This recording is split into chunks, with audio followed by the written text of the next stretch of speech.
All right, everyone, welcome back. If you're just joining us, then you'll be pleased to know you're here at the time where we're talking about site structure and indexing.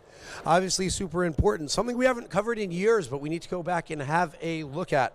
What are we going to talk about today? We're going to talk about utilizing certain tools to understand what what Google's seeing. We're going to talk about internal linking structures. We're going to talk about mobile versus desktop indexing, which is mobile versus desktop obviously are things that we discussed in detail yesterday, so we're going to continue on a little bit from that. Joining us, we have Mr. Lukasz Zelezny, and he is the head of organic acquisition at uswitch.com. Ladies and gentlemen, a round of applause please for Lukasz. Thank you. Good morning. Thank you very much for coming Saturday. It wasn't easy for me to wake up Saturday, but at least I have motivation. I am Lukasz Zelezny, and I don't want to take too much time about introducing myself. So for this year, especially, I have a very short introduction. In a nutshell, 5 years in Uswitch, 10 years in UK, 15 years in SEO. Okay, you can hear my accent. I am from Poland, 10 years here, and it's amazing that I can stand here in front of you today and share a bit about what I know about indexing and SEO. So we will talk about introduction, URL structure, content, readability, languages, sitemaps, and log analysis. After my speech, there is a coffee break. If I will take 5 extra minutes, please don't blame me, and we can always catch up there. And there will be also an epilogue. When you have Prologue, you always have an epilogue. So let's start. As a prologue, if you don't know much about SEO, I'm always saying, you remember this from school. That's amazing periodic table. And why you remember? Probably because it's a really nice structure. And someone very smart created something similar you can find typing into Google SEO periodic table. And if you click or press enter, then you can see something like is called SEO success factors or SEO periodic table. On page, off page, and a bit of description. So, if you would really like to have a condensed form of SEO, not only what I'm talking about today, but everything, that's the first place to go. As a summary of the prologue, if you never heard about SEO, start from SEO periodic table. And that's the best way to present an on-page and off-page aspects of SEO. And for people who would like to know what's the difference between on-page and off-page. On-page is everything what you're doing with your website, and off-page is everything what you're doing outside your website, but it's also affecting positively your rankings. So, point 2, URL structures. And when I was preparing this, I was thinking okay, I'm working for Uswitch. Lots of things is similar to gambling and affiliate and so on and so on. But which website I could take as an example? Steven before mentioned a tool called SEMrush. So when I was preparing this presentation, I went to SEMrush and I typed poker. Who was the first? PokerStars.com. First of all, they are not there because of an accident. They are doing a great SEO, and I could see that preparing the slides. It was like a music for someone who liked an opera. It was like a poetry. I was like, oh my God, it's so beautiful. I'm not applying for a job to PokerStars, so if anybody is here, just know people who are working there, say them hi from me. And we're talking about URL structure here. And take a look, I just compared PokerStars, who is an undisputed leader if you type a poker keyword, versus a PokerScout.com, which I found in the bottom of the table, yeah, on the place 50-ish or 60-ish, and it's very difficult to see that, but I will explain you. Every URL they have, PokerStars, is very easy to understand. For example, /poker /Texas Hold'em, /poker /strategy. When these guys got more like all reviews .aspx $A = 118. Okay? Simple, honest URLs are always way to index. Better. And if I type poker strategy to Google, I wasn't really shocked that poker strategy page that belongs to PokerStars is first right below the adverts. Another thing that is very, very important when we're talking about URL, if you have a great URLs, you can go a bit deeper into that and do something like, in that example, 888 Poker is doing with their website. You can see that they don't have a classic URL, they have a breadcrumb. How to do this? It's very simple, and if you have a developer in-house or external developer, they will be more than happy to encode this. The slides will be shared so we can see the HTML code which is generating, but this is not the most important. The most important in that place is why you see this code, because 888poker.com is using breadcrumbs, which looks like that. Do you see? Below poker games, there is a breadcrumb. First of all, breadcrumb is allowing you to find where you are on the page. It's like a little map. Like this presentation, you know that you are on the point 2, and on the beginning I said that there will be 7 points, and absolutely revolution on the bottom, there is a progress bar. Very difficult to do, I was working an hour on this, but you know where you are in my presentation. The same like you know where you are with this website, yeah? If you put a code around these breadcrumbs, the breadcrumbs will appear in Google. Another thing, canonical tag. Have you ever heard about canonical tag? Raise your hand. Wow. Some people heard, some people did not. I gave 3 examples of URLs, and that's are just made up. So canonical is saying, that's the version I want to index. And if you have lots of items and you can sort them, ascending, descending, you can narrow your content. You don't want every version of the one page to be in Google. Google may interpret that pages as duplication and as an intention to artificially inflate the number of URLs. Because of that, you're doing canonical tag and you're saying, if there is any parameter, sort or something, whatever, do not index this. There is a main version, which is that URL without a query strings. And that's a 1 line of code which solves so much pain. Another thing, sometimes if you go to Google Search Console, you may see that despite from the fact that you had canonical tags, which Google is treating as a polite suggestion, there are still some parameters indexed in Google. And this is an example I took from my website, zelezny.uk. And that's a very, I call this a nice, cute little purple website. There is only 16 pages indexed, all about events I'm speaking and what I'm doing day by day. But I saw that there was lots of parameters from the previous version of the website I had before. I could go quickly to Search Console and say, don't index this. Use the representative URL. Do not treat these parameters as something important. So let's summarize. Keep URL structure as simple as possible. Use keyword in URL, like poker strategy.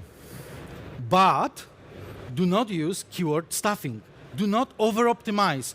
Do not do, like some people with insurance market. Sometimes they're doing /insurance, /car insurance, /car insurance in London. That won't help you. Avoid query string in URLs. Utilize breadcrumbs. Use canonical tags. Review Google Search Console. Point 3, content. The first place to go, if you're thinking about content, is that software, Copyscape. Copyscape can answer a very fundamental question for SEO. Is my content unique?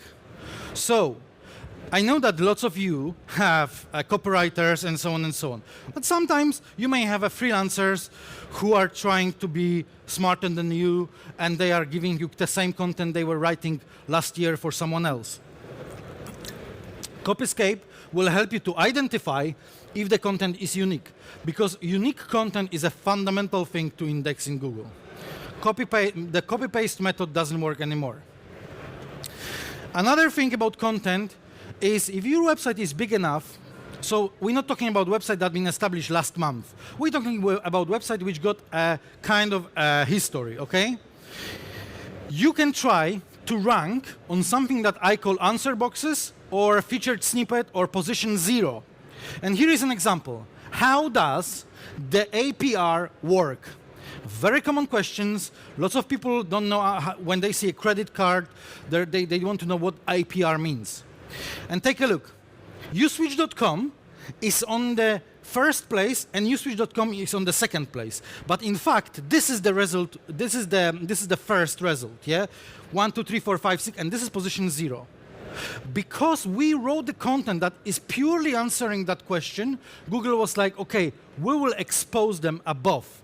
And now think hypothetically, if we would start bidding on this keyword on PPC, we could secure 3 slots. First on PPC, second on answer box, and the third on organic results. Believe me or not, the click-through rate on this sometimes is 50%. So it's really, really worth to see how your content is written and can I rank there. There is no magic trick about HTML. There is no magic kind of formula. You really need to try. I think that the best example is to go to Wikipedia and see articles written in simple English. That's the English that probably kids from foreign country, when they are like 10 years old, they can easily understand. That's very often the language that Google AI can understand. And here is simple, like how IPR works is best explained with example if you borrow £1,000 on credit and so on and so on. So you can see that is a very easy, very straightforward answer. Another thing, we are using in Uswitch tools, and there are 2 reasons why we are using them. First, added value, so people can do something. Second, the time on page, the time people are spending on our website is going up tremendously, and this is one of the signals which is important to rank better. Finally, internal links, which makes you click and jump into the specific sections. Wikipedia-style links. That's something that helps to navigate people and, again, makes your content better. Finally, videos. And we are using 2 types of videos. I mean, generally, we're hosting them on YouTube. But sometimes, we're not only hosting the video here, but we're also doing a transcript. Whatever is written, whatever is said during the video is also written as a text below.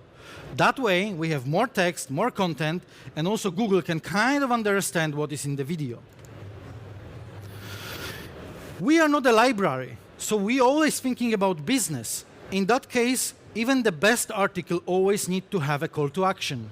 And there is an example. Would you like a credit card with low APR? Low APR credit cards, call to action. So we're giving the information, we're giving the answer for a question, but also we're trying to make people to convert. Now, this is very, very important section, and you may not find a lot of articles about this. Is my content visible? I went to PokerStars, and I was saying lots of good things about them, but I also, as an SEO, could find some things that they can improve. This is an article about some kind of, I'm not really familiar with poker that much. I know that you're using cards, but you know, like I should probably read this. And it's really well written for human being like me. I could read this and probably play with Phil Ive in next 20 years. But you can see that there are these expandable tables. And what does it mean? If you're opening this website, beginning is like purely visible content, but then you go in here and you have these expandable tables. Fantastic user experience, you may see. Not so good for Google. Not so good for Google. Every time text is not visible, every time text is behind something like tabs or expandable accordions, this text got much lower value. Avoid this as a plug. And I done a test.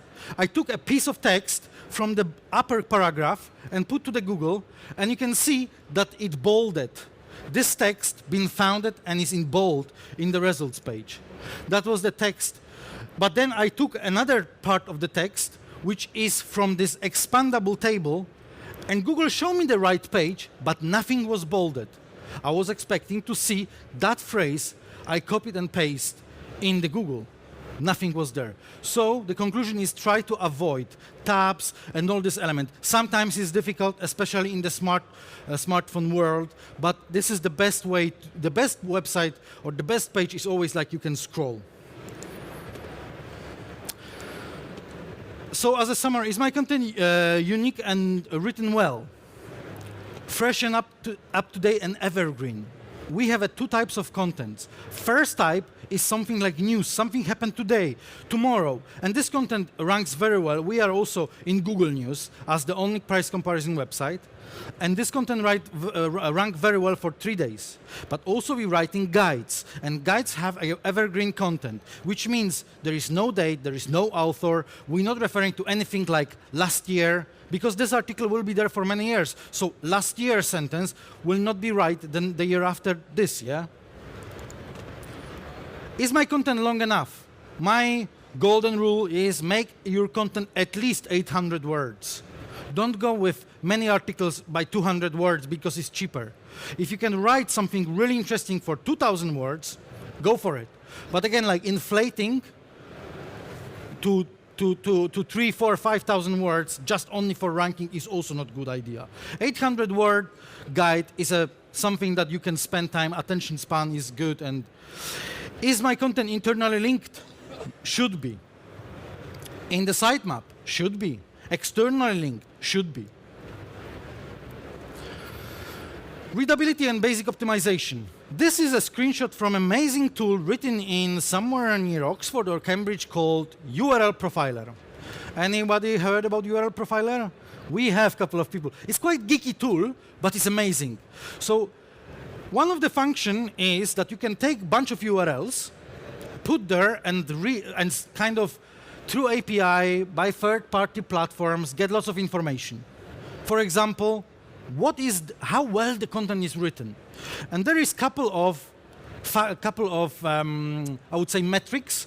One is Flashkin said reading ease, gunning fox score, smoke index. I would like to keep focus on the first one, mainly because the first one is expressed in the easy, not easy, difficult, not in the numbers. I don't like the other two because they are saying like 5 or 10, and you don't know if 10 is good or bad. And I took 280 URLs from PokerStars, and I put this to this URL profiler, and URL profiler just went through this and then show me Excel spreadsheet. I done a quick pivot, and this is the result. Take a look. 166, 75 is fairly easy or standard difficulty. So everybody, even the guy like me who have no knowledge about poker, except of I know that there is Phil Ivey, and he doesn't react even like there is, I saw this advert, it's amazing. And then fairly difficult is only 29, too easy, and 9 difficult. I just prepare a nice chart, and you can see that someone who wrote this content for PokerStars is really kind of thinking that, okay, we want to generate an added value. I went a bit deeper. I was like, okay, what about title tags? In my own SEO practice, I always trying to have title tags between 40 and 60 characters or 63. Majority of title characters were in this range from PokerStars. Meta description, another tag which is very important and you always see in Google results. Around 150 characters should be. So 155 pages been in that range. Only 9 had meta description too long and 109 meta description too short. Again, music for my eyes, because I could see that someone was working hard, and this is not like an accident, okay? Finally, because I get so much data from URL Profiler, I could not resist to see how many images is there and how many of them has missing alt tag. Every image you have in an HTML code should have an alt tag. It's an old rule. Thanks to this alt tag, Google kind of can know what is on the picture. Obviously, you can use this tricky way to optimize your website a bit. And finally, we have 4,182 with alt tag and only 161 with missing alt tag. Fantastic result. As a summary, title tag, stay safe, around 60 character. Meta description, stay safe, around 150 character. Use keyword-rich image files. Utilize alt tag. Use simple language, simple, honest, direct. Avoid jargon. Avoid jargon. Guides and this information are not to show people who are coming that we know so much. It's rather to give them some added value. 5 languages.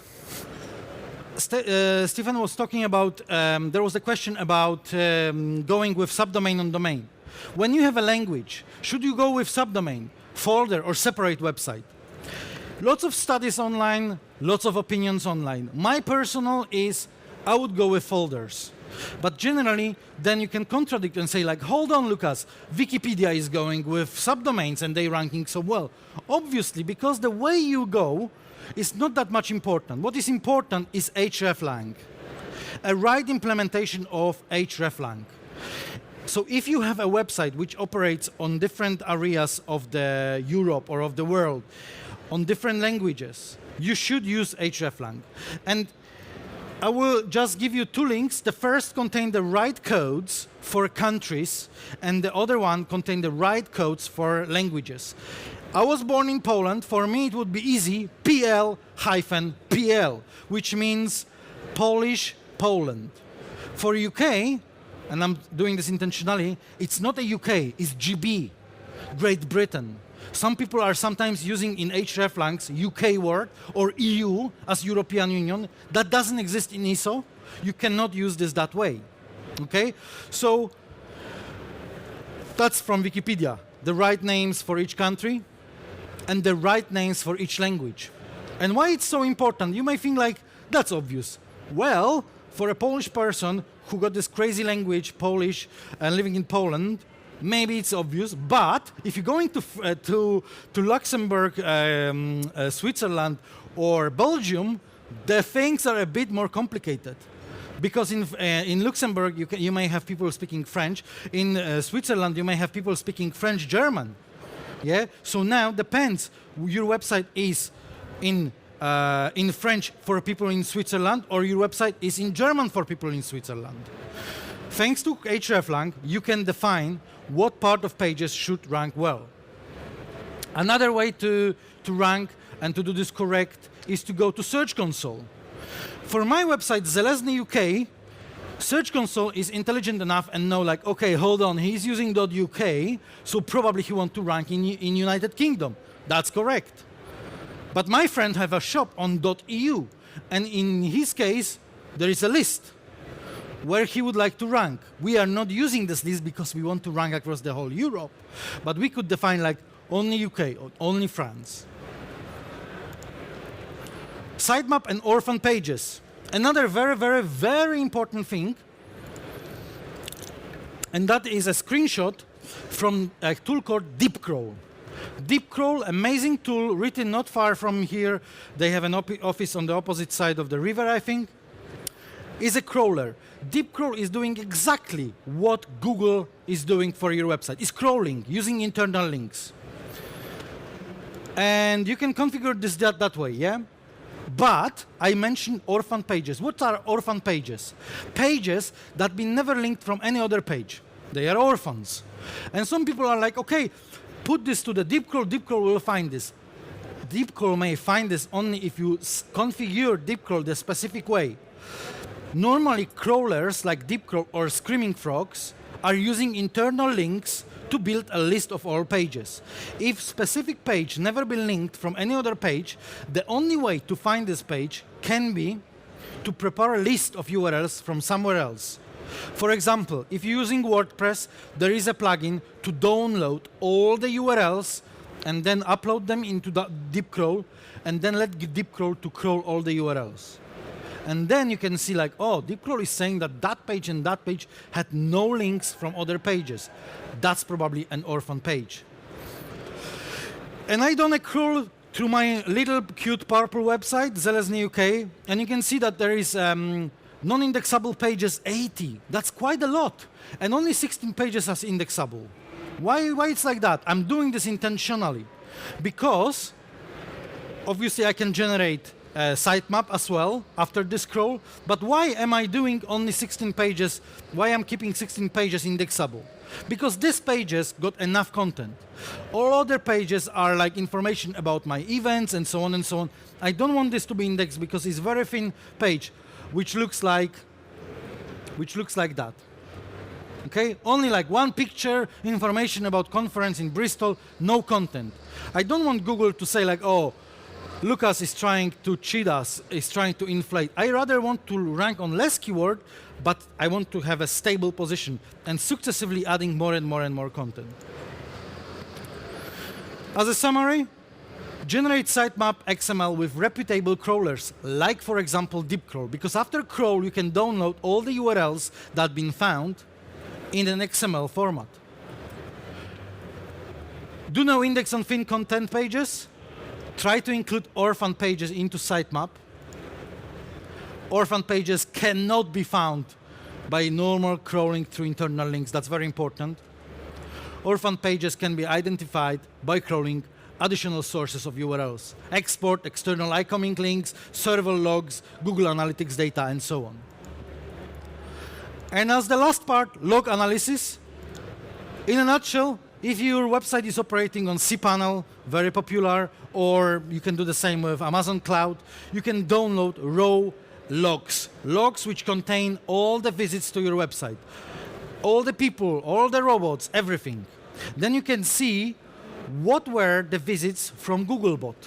And that way, you can define where Google should not visit. You cannot say to Google, hey Google, visit that part because it's important for me, and that part because it's important to me.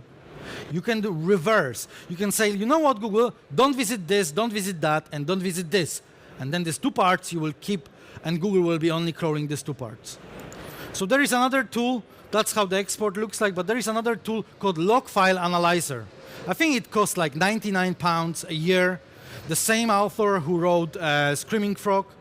And you can import this big, monstrous spreadsheet into Log Analyzer, and you can clearly see where are errors, where Google is struggling, what potentially should be turned off.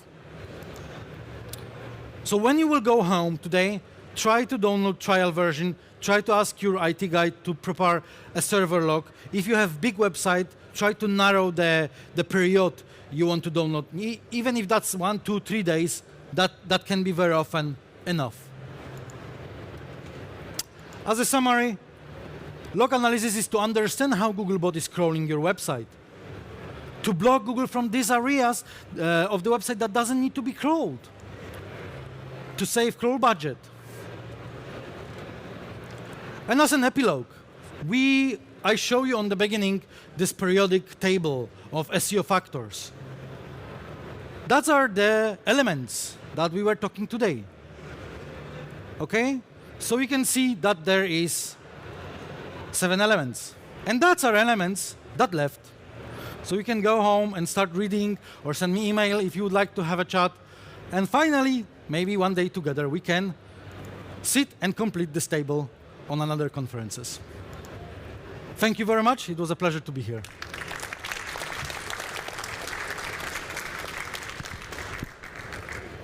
Thank you, Luke. You covered quite a lot in a short amount of time. Very well done. Oh, and a lot of questions. Let's start with yours. Okay. You mentioned that you recommend writing articles 800 words long. My question is, why do you recommend this article? Because Google like long articles, or because long articles encourage users to stay longer on the page and reducing the bounce rate?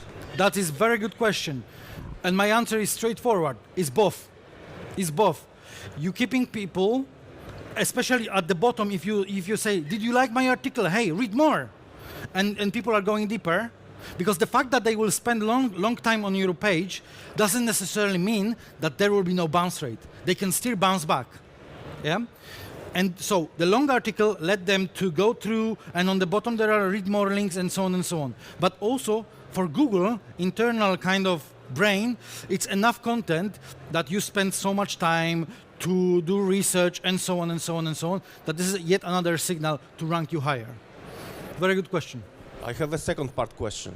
Now, video is a big thing. So what is your recommendation for video post-blog? When most of the information is conveyed in the video, so there is no point to write the long article. So what is your point of view from the perspective of search engine optimization? How long the article should be? Thank you. Very, very good question. I think you should find, and you can do this for very little money, find somebody on Fiverr, on people per hours, give them all this video and let them write a transcription. Rand Fishkin from Moz is using transcripts. Neil Patel is using transcripts. I have a couple of videos on my website, Zelezny UK.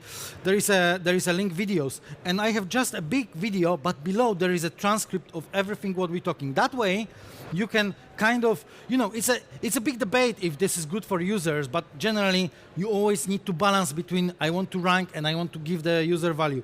You can technically say like, oh, maybe someone want to read that or something like that, yeah?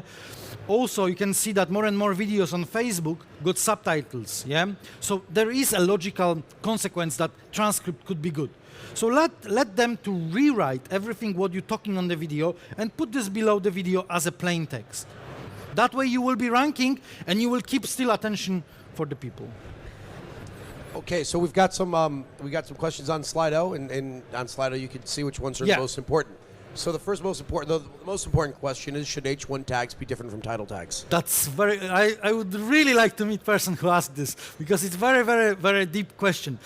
SEMrush is treating as an error if you're using the same H1 and same title tag.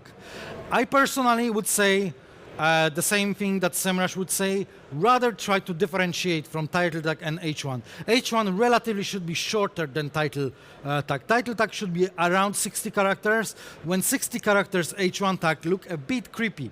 So, it looks a bit like, let's put one more keyword here because we have a bit of space. So, rather, I think I would say that they should be different. Okay, next most important question is we use rel next and rel pref, and we usually find page x where x in the results instead of page 1. Do you use next? Well, this is a brilliant question. One of the best ever on the conference, especially the second part. Do you use next pref or prefer canonical to the first page? Never canonical to the first page. This is the error. This is the mistake. This is why people are suffering on this world. This is why people are failing interviews as an SEO executive. So no, don't. I cannot answer why you always see, because you're saying that we usually find pages X equals something. Maybe, just maybe, Google thinks, because if you implement rel next and pref tag, and you have pagination, and you can find paginated pages in the Google, probably there is a reason that Google is thinking that they should keep this in the index. And I personally, after implementation of rel next pref, seeing my website specific deep pages indexation in the Google search, I would be very happy, and I would go step deeper and try to find through search metrics, like Stefan said, or SEO, SEMrush, or Systrix, or SpyFu, if there are any keywords that are making this long pages, the paginated pages ranking. But never do the canonicalization on the first page. That's an error. And we have time for one more. So what about pages that expire? Oh, it's for a match that is now finished. Should I redirect these to the main page, or should I keep the page as the original URL? I love this question. Another great question. Generally, the good practice is to make them 404. However, if you are an SEO and you know the value of links, you should first go to Majestic and Ahrefs and check if any page that you're going to make not found will be with links. So if there are links pointing to some pages that you're going to make expire, this page is rather you should 301 to something relevant. That way, you will reutilize the link juice. Okay, so let's say we have a holiday website and we're going to Egypt and Sri Lanka. And right now we won't be going to Sri Lanka anymore, but there were so many links to Sri Lankan page. Should we do this 404? Of course not. We should redirect this somewhere else. Can be homepage, can be Egypt page, yeah? But 301 this page to something that exists, if links are there. Okay, Luke, I'm afraid we're going to have to wrap up. Let's take one more because there is 3 likes. Go ahead. I have got loads of dynamic content generated client-side by JS rather than in original HTML. Will Google rank that final content reader? Well, that's very deep question. Generally, if the content is unique after generation through JS, the answer is yes, the content will be generated because Google is better and better with crawling JavaScript. So I wouldn't worry about this that much. Brilliant. Everyone, big round of applause for Lukasz.